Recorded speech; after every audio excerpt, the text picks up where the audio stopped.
All right, ladies and gentlemen, here we go in week number 3, Division 2. And we are off with Nightend against Strelok. Of course, I have my good old friend here, Mr. EGLzGaMeR. Actually, I'm absolutely wrong. It is Division 4. Wow, I'm going crazy. Week 3, Match 2. That's what I meant to say. For sure. We do have an amazing Terran like Strelok here. That's always able to shock us with interesting builds, and he also has like a lot of cutesy micro stuff that he likes to do. Yeah, and he's also definitely a character in and of himself. Yeah. You know, that it's like that triad of Ukrainians. The three that I always look to are Strelok, White Raw, and Dimaga. And all three of them have the most personality probably out of like most people in the entire scene put together. So great for them to be in this NASL. Of course, I think definitively we can say that Nightend is the underdog going into this. Strelok has been playing monstrously as of late. He did qualify for the NASL Season 1 for the the Grand Finals, but was not able to go because of visa issues. Now he's going to be looking to do it again in Season 2. This time he has the visa issues figured out. Well, that's good, because nothing would suck more than qualifying again for the finals and not being able to go. So yeah, good job to Strelok for getting that all figured out. We do have a very standard looking depot and racks placement from Strelok, and yeah, it's pretty standard play from both players so far. Yep, and I wouldn't expect anything else. Now the big thing about dual site that we will always go back to is the 2-based play that comes out of both these players. Most of the time, I feel like Protoss have the tougher end on this. And the big reason is because Banshees are very applicable. We can see at the main there's a little bit of area that the Banshees can go back to that Protoss cannot follow. Same thing with the Natural. We can see that same kind of thing. This infinite abyss cannot be walked on by Stalkers and Sentries, things that shoot from ground to air. So you can go and just chill out here. Go in the back, do nothing, and it forces units to be very, very defensive. We can see a lot of drop stuff happen too. Protoss has no great way of taking a third.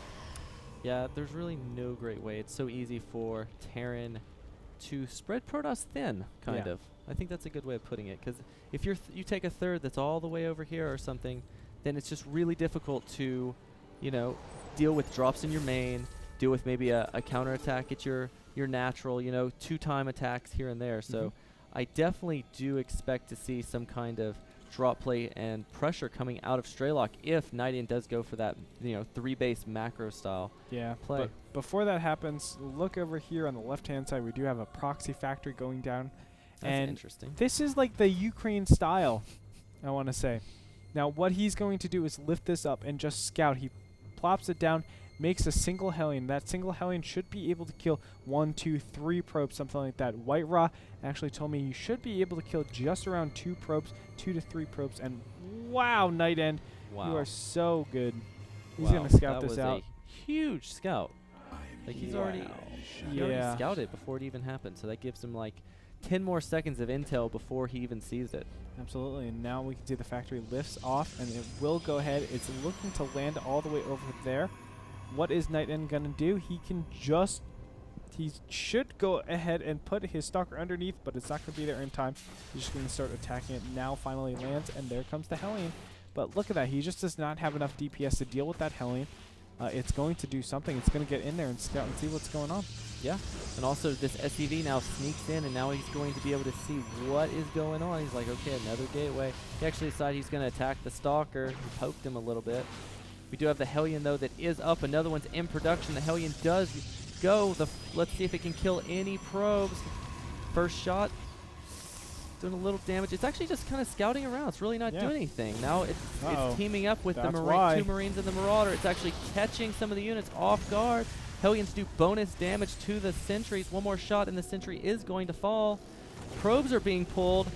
Great micro here from Strelok, taking down a lot of these probes. And yeah, this is going to put Nightend way behind.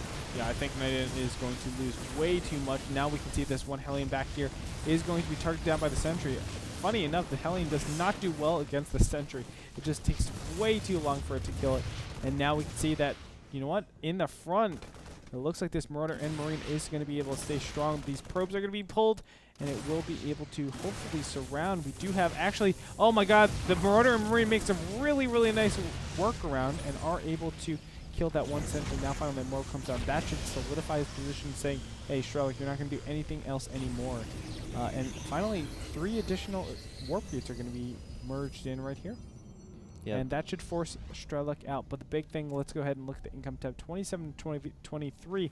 Of course, that command center is coming out for Strelok. Look at this, a Banshee as well. And a Raven. Whoa, whoa, whoa, wow. Strelok playing really, really cool. He is playing really solid. It's one harass into another harass into another harass. Yeah. And here's the third step to the harass, the one Banshee. He isn't overcommitting with this. He isn't getting cloak or anything like that. He's just going one Banshee and then going straight to a Raven. He's also following this up with a command center, as you said, so he is going straight into a macro style play, but he's just using the harass to give him the advantage as he enters that part of the game. Yep. And right now, Nightend is supply blocked, so all he has is these two sentries. This is terrible. He needs to get one Stalker ASAP. There it finally goes. And wow, if he kites this, he can kill both of these sentries really easily. One sentry is going to go down. Really nice play by Strelok. This is just like meticulous, meticulous, meticulous, and it's giving him such a huge advantage in this entire game. Yeah, this is a really solid play coming here from Strelok. And it's funny, too, because you can tell he's been practicing this build, and he knew exactly how he wanted to do it. Yep. And he executed it flawlessly, I would say. Yeah, and that sentry pickoff is so much. It represents a lot. You want to be building up that sentry energy as much as possible, because look at all this open space.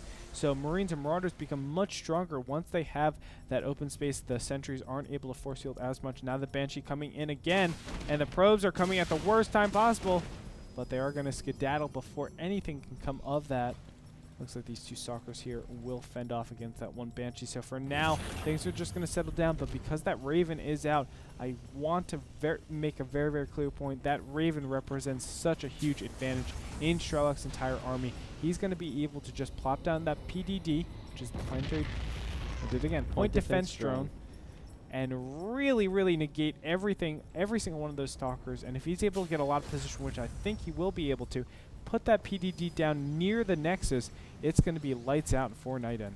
Yeah, I also want to say that was so smart. That one Banshee forced him to make all these Stalkers, which the PDD counters. Yes. So it was all, like, every part of his strategy has the next step in it. So it's really, really impressive play coming from Strelok here. It's just combination over, combination into combination into combination. It's just such a cool play coming in from Strelok. Now it's finally mobilizing. Now he does have some Zealots. Oh, one Colossus is out. That will help quite a bit. There's the big scan. And he should realize, hey, I think I might have a timing right here with good micro. Let's see if Strelok can do it. There's the big stim, and he's going directly onto that Colossus. The Colossus might be targeted down, but there's the PDD. Now going to force back some of these units. Oh my god, the Colossus needs to be so careful, but it looks like that PDD will run out of energy. Where's the Colossus? It's not anywhere in this. Very intelligently putting down some Zealots, and that will give him enough tanking damage. It looks like Strelok will be thwarted a little bit, but he needs to. Oh no. Nightend, I think, is really playing this off. Yeah, I mean, Nightend was doing really good. He moved back in a good position, but still more Marauders and Marines are stemming in. He is controlling this Colossus while not losing it, but the Colossus actually has 0 kills on it, and the Colossus does go down. Oh, what a huge hit. What a huge hit. Now that auto turret, he's going to back up into that. That will buy him a little bit of time. It does pretty good TPS, a little bit more than a Marine, but nevertheless, just going to back up, and I have to say that's a huge advantage coming out from Strelok yet again. The starport now has the reactor. He's up to 5 barracks, and he's at optimal production capabilities, plus his income is much better than his opponent's. Yeah, it's really solid right now. You know, Strelok is in a position where he actually could take a 3rd base instead of teching anymore. He could go straight for another base. He'd get even a bigger lead than his opponent, because his opponent has to go through that rebuild stage. He did snipe his first Colossus, so that's going to delay the time that the Protoss is actually going to put on the aggression. Yep. And right now, what can Nightend do from here? This is a really difficult position. Right now, all he can do is keep massing off of 2 base, but the problem is if he keeps massing, he already lost so much out of this. I don't know if he has the means to actually get back into this and contest his opponent's army. I think something like taking the gold expansion, not necessarily this expansion, over the gold expansion, and just yielding off that, getting a huge gateway army and that Colossus ball, utilizing that rich Vespian gas, doing something like that, a ninja expansion, I don't know, but he needs to play a little bit riskier because he's so far behind in this game. Yeah, we do see Vikings now are being pumped. 4 Vikings in total for Strelok, and that's, you know, that's going to spell doom and gloom for the Colossi of Nightend. Nightend already short behind from the beginning on probes, so he's not going to have the gases as fast. He's not going to have the stalker count that he really needs to deal with this. Yeah, and right now I think Strelok will just mass up and probably just a move, because that's how far ahead he is. Strelok has just gotten monstrous in this little amount of time, now finally pushing out. It looks like he has so many units, 6 Vikings in this, but the main thing is those Marines and Marauders. He has a huge concentration on them. Let's go and see the unit tab. 1 Immortal, 2 Colossus, 9 Stalkers, 5 Zealots against 27 Marauders, 28 now, and 17 Marines. That alone, I think, could clear up all this Protoss army. Needless to say, the Vikings are just going to do wonders against this army as well. This is going to end very poorly for Nightend. Yeah, I love what Strelok's doing here. He's actually splitting his army with this Raven. He's actually not using it for PDD, and he's actually using it for the auto turrets in the main. So this is stopping the mining of one of his bases right now while he has his army position. But Nightend's not falling for it. He's not overcommitting, not pulling too many units. And here comes the Colossus. The Guardian Shield is popped. Stim does go off. There is a ton of Terran units here, though, and there is no Colossus range upgrade. That's going to be a huge problem there. Every single Colossus goes down. Nightend's going to GG.